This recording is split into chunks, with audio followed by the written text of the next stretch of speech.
নমস্কার বন্ধুরা, ঝর্ণা ঝুমা কিচেনে সবাইকে স্বাগত। আজ আমি ঝিঙে আর ডিম দিয়ে একটা রেসিপি তৈরি করব। সেই জন্য দেখেন এখানে আমি ঝিঙে নিয়ে নিয়েছি আর নিয়ে নিলাম 5টা ডিম। তো এখন আমি ঝিঙেগুলো কেটে পরিষ্কার করে নেব। আর ঝিঙে দিয়ে ডিম দিয়ে কিন্তু এই রেসিপিটা খুবই ভালো লাগে, আপনারা কিন্তু অবশ্যই ট্রাই করবেন। এখন আমি ঝিঙের খোসাগুলো একটু ছাড়িয়ে নেব।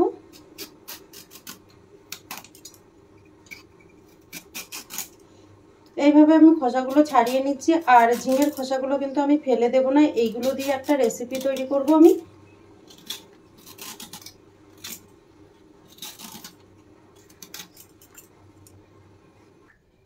দেখেন এখানে আমি ঝিঙেগুলো ধুয়ে কেটে নিয়েছি। আর ঝিঙে সবসময় কিন্তু ধুয়ে কেটে নেবেন, কেটে ধুয়ে নেবেন না, তাহলে কিন্তু ঝিঙের ভেতরে জল ঢুকে যাবে। আর এখানে দেখেন ছোট সাইজের দুটো আলু আমি কেটে নিয়েছি বড় বড় করে। এখন এখানে আমি একটা বাটি নিয়ে নিয়েছি আর ডিমগুলো এখন আমি ভেঙে নেব।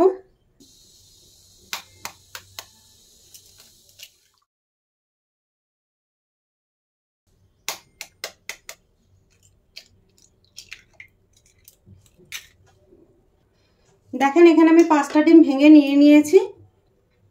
ডিমের মধ্যে এখন দিয়ে দিলাম আমি নুন, আর দিয়ে দিলাম খুব সামান্য পেঁয়াজ দিয়ে এখন ভালো করে ফেটিয়ে নেব।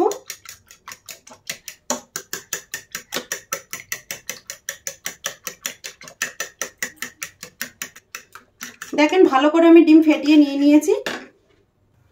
কড়াই গরম হয়ে গেছে, আমি দিয়ে দিচ্ছি সর্ষের তেল। দেখেন তেল গরম হয়ে গেছে, এখন আমি ডিম দিয়ে দিলাম, ফেটানো ডিম।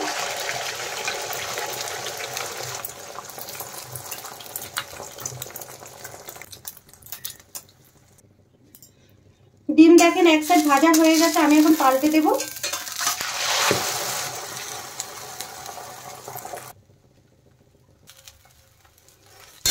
দেখেন ডিম ভাজা হয়ে গেছে, এখন আমি ডিমটাকে মাঝখান দিয়ে কেটে নিয়ে নেব।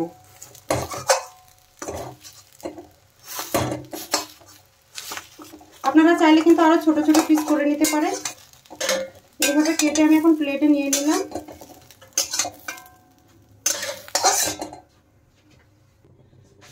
ডিম ভাজার পরে কড়াইতে আবার আমি তেল দিয়ে দিলাম।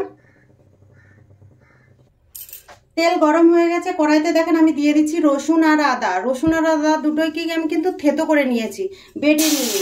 আর এরকম থেতো করে রান্না করলে কিন্তু খেতে খুব ভালো লাগে। দিয়ে দিলাম দুটো কাঁচা লঙ্কা, আর দিয়ে দিলাম কুচনো পেঁয়াজ। এখন মশলাগুলো হালকা ভেজে নেব।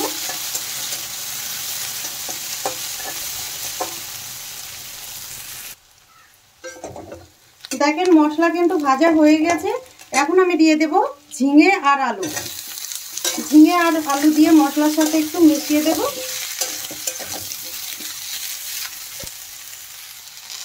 দিয়ে দিলাম টেস্ট হিসাবে নুন, হলুদ গুঁড়ো, লঙ্কা গুঁড়ো, ঝালটা আপনাদের পছন্দ মতো দেবেন। আর দিয়ে দিলাম কুচনো টমেটো। এখানে একটা বড় সাইজের টমেটো আমি ছোট ছোট করে কেটে নিয়েছি। এখন ভালো করে মিশিয়ে কষিয়ে নেব।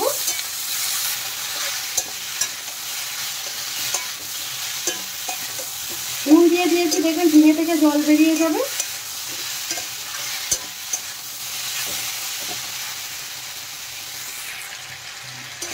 দেখেন ঝিঙে কিন্তু অনেক নরম হয়ে গেছে। নেড়ে কিন্তু ভালোভাবে কষিয়ে নিতে হবে।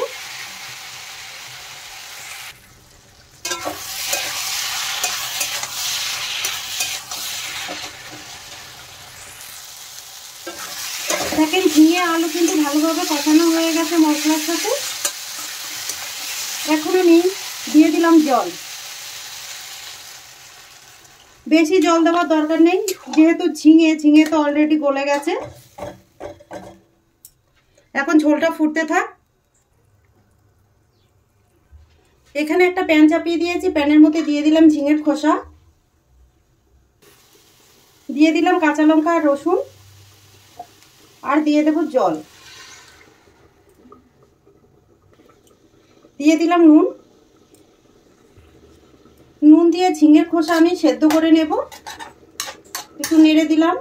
আর ঝালটা কিন্তু আপনাদের পছন্দ মতো দেবেন, যে যেরকম লঙ্কা খেতে পছন্দ করেন সে সেরকম লঙ্কা দেবেন।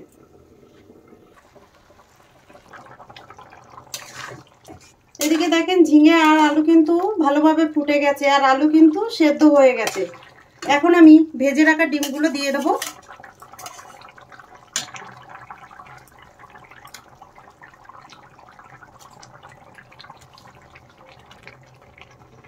ডিম দিয়ে দেওয়ার পরে এখন একটু ঝোলের সাথে মিশিয়ে দিলাম।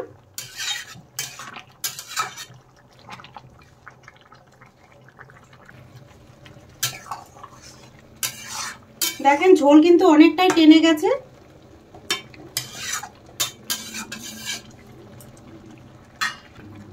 দিয়ে দিলাম আমি গরম মশলা গুঁড়ো। গরম মশলা গুঁড়ো দেওয়ার পরে আরেকটু নেড়ে চেড়ে ভালোভাবে মশলা মিশিয়ে দিচ্ছি। দেখেন তৈরি হয়ে গেছে ডিমের ঝোল।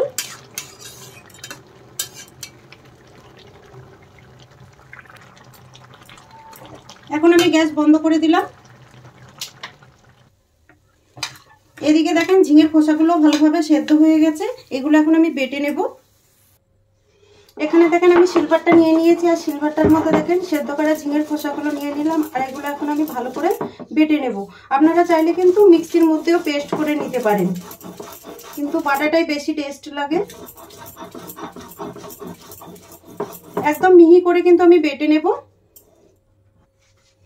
দেখেন ঝিঙের খোসাগুলো কিন্তু আমার ভালো করে বাটা হয়ে গেছে আর একদম মিহি করে বেটে নিয়ে নিয়েছি। এখানে দেখেন প্যান গরম হয়ে গেছে, দিয়ে দিলাম আমি সরষের তেল।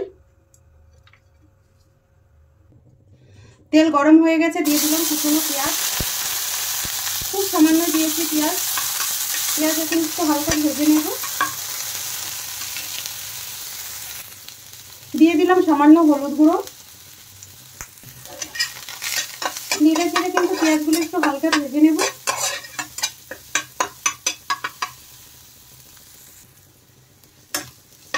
দেখেন পেঁয়াজ কিন্তু হালকা ভাজা হয়ে গেছে, বেশি ভাজার কিন্তু দরকার নেই। এখন আমি বেটে রাখা ঝিঙের খোসাগুলো দিয়ে দেব। এখন নেড়ে চেড়ে কিন্তু ঝিঙের খোসাগুলো একটু শুকিয়ে নেব। দেখেন হালকা জল জল ভাব আছে, ওইটা একটু শুকিয়ে নিতে হবে, তাহলে কিন্তু খেতে খুব ভালো লাগে। আপনারা চাইলে কিন্তু এইরকম তেলে না দিয়েও কাঁচা সরষের তেল দিয়ে খেতে পারেন, কিন্তু তেলে দিয়ে যেটা কষানো হয় না এটা খেতে বেশি ভালো লাগে।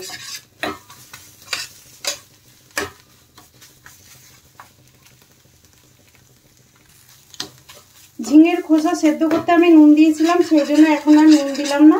দেখেন তৈরি হয়ে গেছে।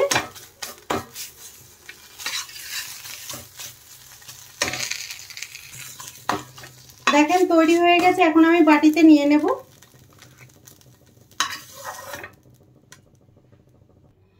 দেখেন ঝিঙে দিয়ে দুটো রেসিপি আমার তৈরি হয়ে গেছে। তো এই ভিডিওগুলো যদি আপনাদের ভালো লাগে তাহলে আমার চ্যানেলটাকে সাবস্ক্রাইব করবেন, লাইক করবেন, কমেন্ট করবেন আর অবশ্যই শেয়ার করবেন।